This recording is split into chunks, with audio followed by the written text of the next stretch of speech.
आप देख रहे हैं इंडिया न्यूज 13। चलिए देखते हैं उत्तर प्रदेश की फटाफट बड़ी खबरों को।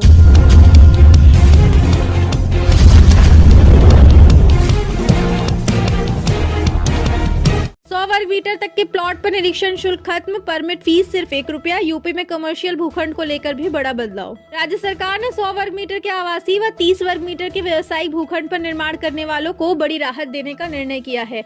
अब भवन मानचित्र पास कराने पर इन्हें जहां निरीक्षण शुल्क नहीं देना पड़ेगा, वहीं परमिट शुल्क भी सिर्फ ₹1 लगेगा। युवाओं को योगी सरकार का बड़ा तोहफा। यूपी पुलिस में 22,000 से अधिक सिपाही भर्ती को दी हरी झंडी, बोर्ड जल्द जारी करेगा विज्ञप्ति। उत्तर प्रदेश में बेरोजगार युवाओं के लिए एक बड़ी खुशखबरी सामने आई है। प्रदेश सरकार ने 22,000 पदों पर सीधी भर्ती की अनुमति दे दी है। इन पदों में यूपी पुलिस, पीएसी, एसएसएफ, सशस्त्र पुलिस, घुड़सवार पुलिस और महिला पीएसी वाहिनी के लिए बड़े पैमाने पर भर्तियां शामिल है। लंबे समय से चल रही प्रक्रिया को आखिरकार शासन की मंजूरी मिल गई है। शासन से हरी झंडी मिलने के बाद अब भर्ती बोर्ड जल्द ही विज्ञप्ति जारी करेगा और विस्तृत जानकारी के साथ ऑनलाइन आवेदन प्रक्रिया शुरू की जाएगी। यूपी में उपभोक्ताओं को झटका, इस महीने ज्यादा देना होगा बिजली का बिल। नवंबर में उपभोग की गई बिजली के लिए इस माह उपभोक्ताओं को 5.56% ज्यादा बिल देना होगा। बिजली कंपनियां सितंबर माह के ईंधन अधिभार शुल्क के लिए दिसंबर में उपभोक्ताओं से 264 करोड़ रुपए अतिरिक्त वसूलेंगी। पावर कॉर्पोरेशन द्वारा जारी आदेश के अनुसार दिसंबर में राज्य के विद्युत उपभोक्ताओं से अब तक का सबसे अधिक ईंधन अधिभार शुल्क वसूला जाएगा। सितंबर माह के ईंधन लागत अंतर को समायोजित करते हुए 5.56% ईंधन अधिभार नवंबर के बिल में जोड़ा गया है।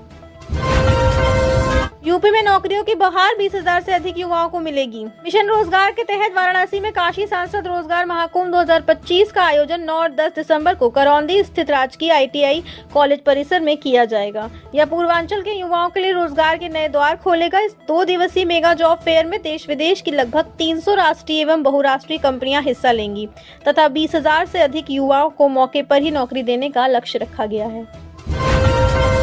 यूपी कैबिनेट बैठक में इन 20 प्रस्तावों को मिली मंजूरी, विकास के एजेंडे को मिलेगी रफ्तार। उत्तर प्रदेश के मुख्यमंत्री योगी आदित्यनाथ की अध्यक्षता में मंगलवार को हुई कैबिनेट बैठक में प्रदेश के विकास से जुड़े 20 प्रस्तावों को हरी झंडी मिल गई है। इस बैठक में जहां पर्यटन क्षेत्र को मजबूत करने के लिए नई नियमावली को मंजूरी दी गई, वहीं अयोध्या में मंदिर संग्रहालय को हरी झंडी मिल गई है। उत्तर प्रदेश के कैबिनेट मंत्री सुरेश खन्ना ने लोक भवन में बताया कि उत्तर प्रदेश अधीनस्थ पर्यटन सेवा नियमावली 2025 को कैबिनेट की मंजूरी मिल गई है। BLO की जान जा रही, ये ड्रामा कर रहे, भड़के अखिलेश यादव ने सुना दी खरी खोटी। दिल्ली में संसद भवन के बाहर पत्रकारों से बात करते हुए अखिलेश यादव ने कहा कि ये जो BLO की जानें जा रही हैं, ये भी ड्रामा है क्या? भाजपा पुलिस के साथ मिलकर ड्रामा करती है, मतदाताओं पर पिस्तौल लगा देती है, उसके पास संसाधन है, उसका मुकाबला कोई नहीं कर सकता। उन्होंने कहा कि इतनी हड़बड़ी क्यों है? कई जगहों पर हाल ये है कि BLO को फॉर्म भरने में भी परेशानी हो रही है, उन्हें ट्रेनिंग नहीं दी गई है। SIR लोकतंत्र को मजबूत करने के लिए होना चाहिए, लेकिन भाजपा चाहती है कि ज्यादा से ज्यादा वोट काट दिए जाएं।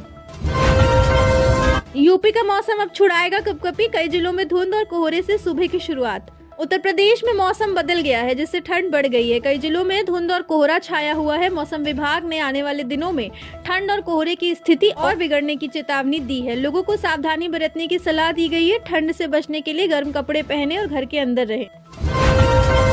2027 तक उत्तर प्रदेश को गरीबी मुक्त प्रदेश बनाना लक्ष्य, CM योगी का ऐलान। संविधान दिवस पर पेरिस से आई एक विशेष तस्वीर ने पूरे देश, खासकर उत्तर प्रदेश को गर्व से भर दिया। यूनेस्को मुख्यालय में भारतीय संविधान के शिल्पकार डॉक्टर भीमराव अंबेडकर की प्रतिमा का भव्य अनावरण किया गया। इस अवसर पर मुख्यमंत्री योगी आदित्यनाथ ने अपने योगी की पाती के माध्यम से प्रदेशवासियों को संबोधित किया और बाबा साहेब को भावपूर्ण श्रद्धांजलि देते हुए प्रदेश को वर्ष 2027 तक गरीबी मुक्त प्रदेश बनाने की बात कही है।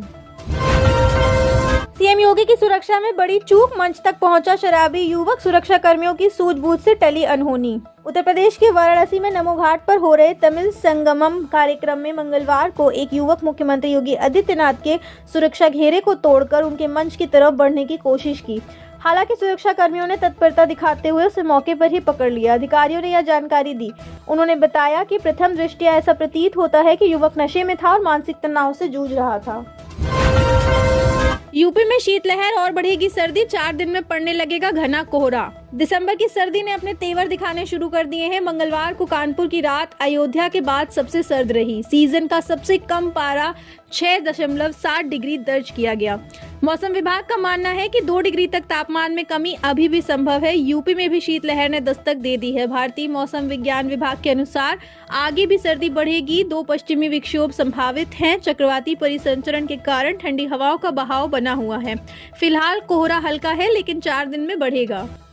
आप देख रहे हैं देश का number 1 Hindi news channel India news 13, मतलब भारत की आवाज।